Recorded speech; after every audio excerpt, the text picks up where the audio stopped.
Você provavelmente já deve ter ouvido falar desse livro Nação Dopamina pela internet. Muitos influenciadores, principalmente aqueles de produtividade e foco, geralmente esbravejam na internet que esse é um dos melhores livros pra gente entender sobre o vício. Mas será que é mesmo? Bem, nesse vídeo aqui eu quero dar algumas explicações do meu ponto de vista do porquê esse é um dos piores livros de divulgação científica e por que você não deveria ler ele. Primeiro eu já preciso deixar claro que todas as críticas aqui são feitas à construção do livro, às ideias expostas, e não à autora. Eu não tô aqui pra ficar falando mal do trabalho de uma grande pesquisadora, mas sim pra falar sobre os erros conceituais e os problemas apresentados ali naquele livro. Mas vamos lá, pra quem não conhece, esse livro Nação Dopamina é um livro de divulgação científica de uma pesquisadora chamada doutora Anna Lembke. A doutora Anna Lembke é especialista em vícios e professora na Universidade de Stanford. O livro explora a visão da autora de como o sistema de recompensas do cérebro, principalmente mediado pela dopamina, pode contribuir para comportamentos aditivos,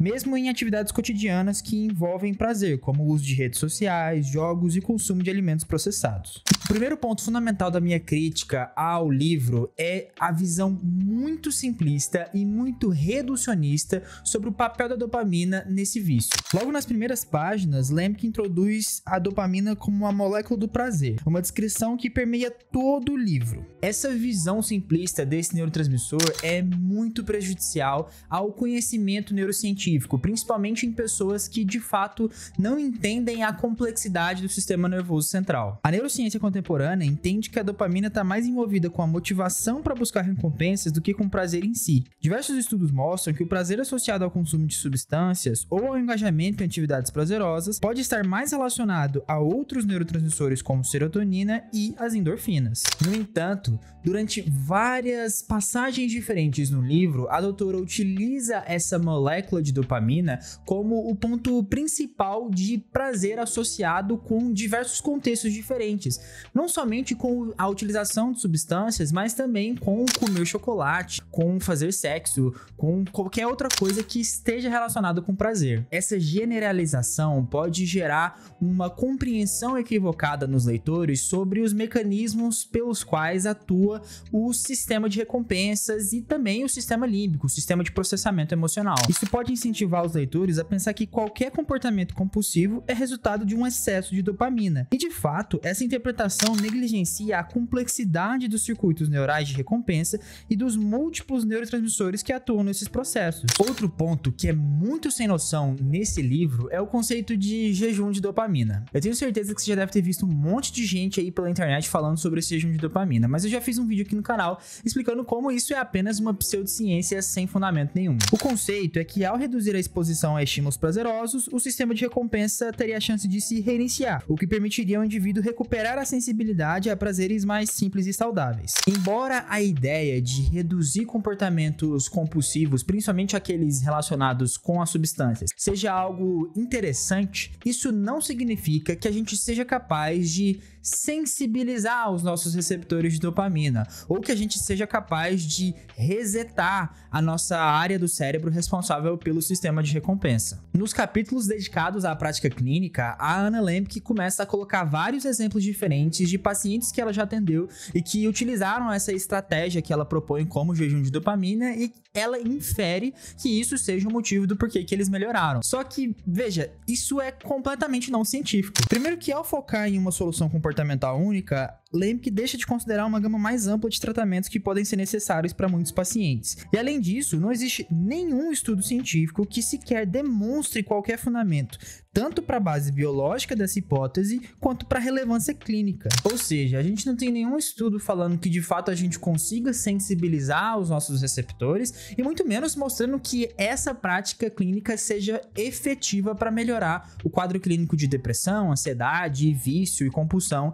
em pacientes. Outro ponto fundamental da minha crítica é que esse livro, ele não explora quase nada os fatores sociais e ambientais associados com os comportamentos de vício. No livro Nação de Dopamina, há um enfoque muito grande sobre o indivíduo, gerando uma carga muito grande de autorresponsabilidade, de responsabilidade individual sobre comportamentos que a gente já sabe na literatura científica que estão associados com situações contextos sociais de vulnerabilidade que podem predispor e favorecer uma pessoa a ter um determinado tipo de comportamento. As pesquisas na área de saúde mental e vício mostram que em ambientes com pouco recurso e oportunidades podem aumentar o risco de abuso de substâncias, mas essa questão é ignorada no livro de Lemke. Ao ignorar esse tipo de assunto, o livro meio que leva para um lado de discurso coach motivacional sem sentido, porque esquece de abordar a complexidade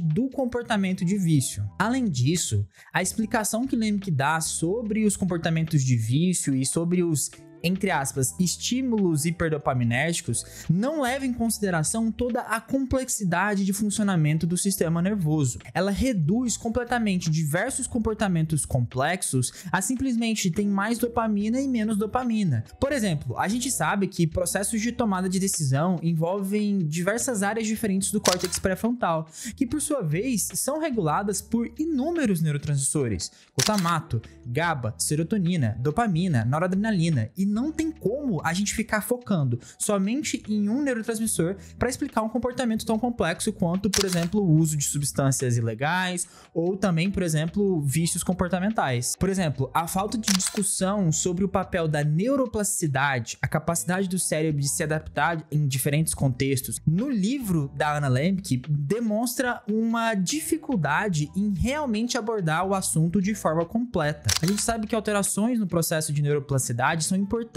para o controle, para o desenvolvimento de comportamentos de abuso de drogas ou outros comportamentos relacionados com o vício. Mas ela simplesmente não quer falar sobre isso. E por mais que a gente possa dizer que o foco do livro não seja sobre esse, eu acho que não faz sentido a gente fazer um livro querendo falar sobre vícios e hiperestímulos e ficar focando só num neurotransmissor. Por fim, a Lembke começa a utilizar a mesma teoria que a gente já tem proposta para vícios em substâncias para tudo e qualquer tipo de comportamento compulsivo ou obsessivo que a pessoa possa querer fazer. Então ela pega todo o arcabouço teórico que a gente já propôs sobre por que pessoas buscam droga e acha que isso explica por que as pessoas vão estar utilizando mais redes sociais ou por que as pessoas vão estar utilizando pornografia ou coisa do tipo, o que é um absurdo. Essas extrapolações podem levar o leitor a um entendimento muito simplista de comportamentos muito complexos e achar que tudo se resume à dopamina. E aí você vê aberrações na internet de gente falando: ah, isso aqui é dopamina barata, isso aqui é dopamina boa, isso aqui tem muita dopamina, pouca dopamina.